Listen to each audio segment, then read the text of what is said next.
Les oreilles, tu sais, quand tu mixes de la musique, quand tu fais de la musique, ou même tout simplement quand tu écoutes souvent de la musique, tu abîmes tes oreilles. Alors là, ça va, on est jeune, on a moins de 30 ans, et que les oreilles sont encore là, tu vois, mais j'ai de plus en plus d'amis qui ont des acouphènes, donc tu sais, des petits bruits, des petites fréquences très aiguës, très désagréables dans les oreilles, et je me suis dit, ah ouais, il faut faire attention. Peut-être que j'en aurai, peut-être que j'en aurai pas. En tout cas, je vais vraiment essayer de tout faire pour réduire ma dépendance à la chance et être vraiment précautionneux. Donc, ce que je fais tout simplement, c'est d'écouter la musique moins fort, moins longtemps avec des écouteurs.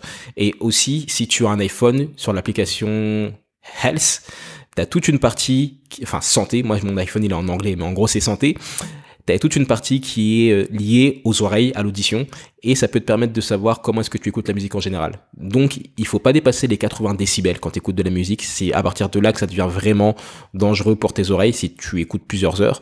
Donc, ce que tu peux faire, c'est tout simplement de baisser, de faire en sorte d'être à moins de 80 décibels.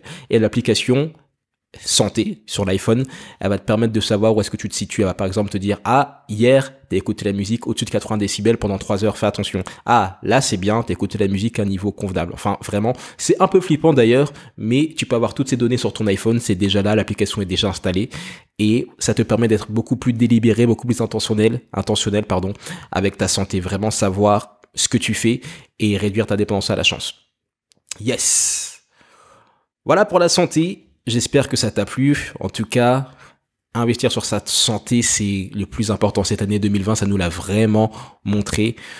Sans la santé, tu peux rien faire. Donc parfois, la vie te met des coups et tu vas être en mauvaise santé, c'est comme ça. Mais il y a des choses sur lesquelles tu peux te préparer, il y a des choses que tu peux éviter. Donc vraiment, encore une fois, on essaye de réduire notre dépendance à la chance.